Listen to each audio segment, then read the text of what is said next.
Just cut all these interviews and talks and just stick to workshops. Very disappointing. Terrible to be staring at a screen for this amount of time. Some of us have to attend and report back, and it's too much. Take out this filler stuff and end at 4 p.m. Yes, it was in all caps. Hey everybody, Pierre Quinn here, and I teach leaders like you how to courageously begin the journey to personal and professional transformation. And in this video, I want to talk to you about why it's important to always read the comments. So let's go. I'm holding 275 comments from my most recent virtual presentation. I gave this presentation a couple of months ago, and the organization emailed me the comments and the evaluation score from that presentation. And let me give you a bit more context. I had spoken for this organization 2 years in a row, and they invited me to speak for a third year in a row in California. Then COVID happened, and they significantly reduced the number of speakers at the conference as they went from an in-person conference to a virtual one. My session was originally slated to be a breakout session, but they said because of the changed format of the conference, they wanted to move me from a breakout to a main presentation, keynote, plenary session, however you want to describe it. And my assignment was to give something motivational, something inspirational, something about helping leaders find courage in the craziness of all that was happening in the world. So I developed a keynote entitled Courage and Crucibles, the things that we learned from leading in a crisis. Now, after giving the presentation, I sent a text message to one of the executives on the team who put the conference together, and this is part of his text message response to me. It was simply awesome. My texts were blowing up with glowing feedback. Could not have been better. So I'm thinking, this is great. Mission accomplished. I was supposed to do something motivational, something inspirational, something that spoke to leaders on how to leverage courage in crazy times. And the person who is in charge of the conference said I did an excellent job. But then a couple of days ago, I got the official feedback from my presentation, and everyone did not respond the same way the executive did. Over 4,000 people registered for this conference. 2,238 of them attended my main session. Now, when you look at the evaluation score, 90% of the people who attended the session rated it good or excellent. About 9% rated it fair. And then everybody else said, didn't like it too much. Now, out of the 275 comments, there were 49 of them in which people said they did not like something about the presentation. Out of the 49, 15 of them had to do with technical difficulties, things that I had absolutely no control over. So I put those comments to the side and looked at the 34 that had to do with my content or my delivery. Now, I know this is tough. You get a text message from the executive saying that this was a very, very good presentation, and the overwhelming majority of people who attended the session rated it good or excellent. But then there's some people who just didn't like it. So among the comments that said, excellent presentation, excellent speaker, very motivational, hands down the best session I've been to throughout the conference. I really enjoyed his workshop. I liked the presenter a lot, very engaging. I walked away with so much more insight, thank you. Informative, inspiring, and helpful. A well thought out philosophical approach to current events. I mean, so many comments saying that they really enjoyed the session, but then there are those 34. Not sure what the applicability of the content was to my work. My attention may have been straying at this point in the conference though, and I missed his overall point.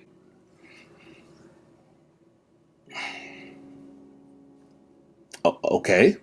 Felt way too theoretical and metaphorical to meaningfully apply. He seemed like a very nice man, a bit generic and repetitive in parts, but overall inspirational and coming from a great place.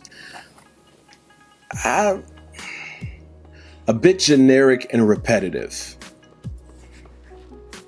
Okay. All right, this person says, interesting definition of a crucible. Not the best session, but a different approach that I could buy into with a bit more time. The definition of a crucible I used was from Webster's dictionary.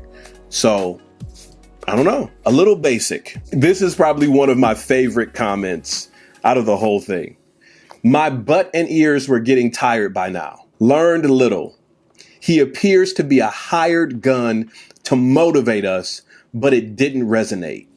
Wow.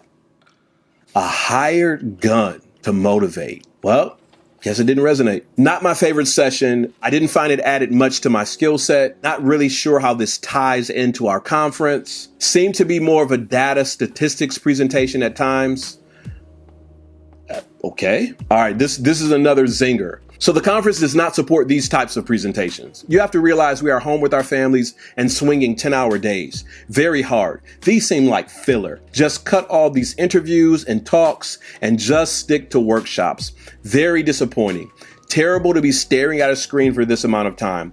Some of us have to attend and report back, and it's too much.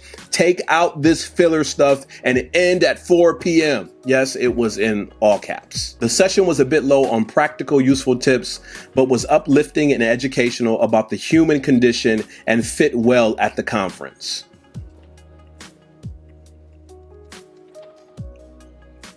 Okay. There were too many theories presented in this session for me to follow the relationship between courage, challenges, and leadership. Useful, but mostly self-evident or previously covered information. I had a hard time connecting with many of the points that Quinn was trying to discuss and demonstrate. Just seemed as if he was a motivational speaker. Felt like there was nothing I could really use. This felt a bit gimmicky. He kept repeating himself and did not keep good track of the time, so he had to rush near the end. I was really disappointed. I had a hard time staying focused on this presenter. It could have been the long day of virtual learning. I liked him a lot, but I was burnt out from the virtual conference all day.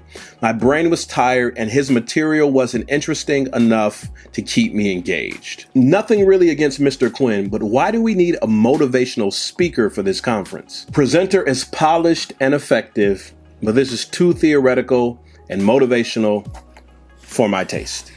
So let's recap. 2,300 people attended this virtual session. And out of those who responded, 90% of them rated the session as good or excellent. And about 9% rated the session as fair. That left about 1% that said they didn't like it at all. And from that 1%, we have these 34 comments where people were talking about their dissatisfaction with my content or my delivery. So I place all of these comments into two categories. Category number one, things that I really had no control over. When people say things like, why do we need a motivational speaker? That had nothing to do with me. I was hired to do a job, to be motivational, to be inspirational. And the comments speak to the fact that I did what I was hired to do. When people say things like, I was just tired of staring at a screen all day, I was tired of a virtual conference, that had nothing to do with me either. Now, I could have put out more energy and been more engaging. And the truth is, from most of the comments, I did just that. There were so many people who said this was a great presentation. This was a great session. Pierre is a wonderful speaker. I really enjoyed the content. There were so many people that said that. But for some people, I just could not overcome their sense of being tired. The other category happens to be things that I need to consider changing for my next presentation. And in many cases, there will always be a small percentage of people, no matter how well you do, who aren't going to like anything. But there is some insight to be gained. There were a few comments in there about rushing at the end. That reminds me that I need to be considerate about timing and make sure that my pace is appropriate for the time that I'm allowed. There were other comments in there about people not being sure how the content applied to their specific role. And that's a reminder for me to go back and check whenever I'm presenting that I'm sharing things that match the conference and match the industry so that I make sure I'm speaking to the audience that I'm called to speak to. Just another reminder to go over the content with the people who ask me to speak and to make sure I'm touching on the points that they outline. Now, I did that. I walked through the content and I walked through the focus with the executive that invited me to be a part of the conference. And his comments said that I hit the mark. But there were some people who said I did not hit the mark for them. I'm a little disappointed because every speaker wants to get 100%. Every speaker wants to have a flawless evaluation.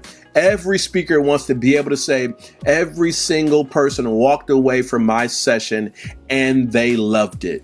And that doesn't happen sometimes. And when it doesn't happen, you ask yourself, what transpired that was outside of my control, and what transpired that reminds me that I need to make better preparation in the future.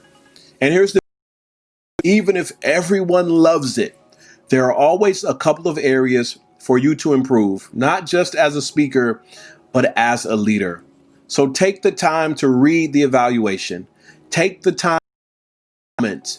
Take the time to read the feedback on your leadership and your influence. And you never know, there might just be something in the comments that if you pivot, that if you change, that if you adjust, can contribute to you being a better leader in the future. So how do you use comments? How do you leverage feedback? Do you ignore them and only pay attention to the people who are telling you you're doing a great job? Or do you pay attention to the people who offer a critique, even when that critique comes from things that you have no control over? I'd love to hear how comments and feedback are impacting your leadership. Also love for you to subscribe to this channel and hit that notification bell so that you don't miss any of the alerts. And if you know another leader that can benefit from this video, be sure to share it with them.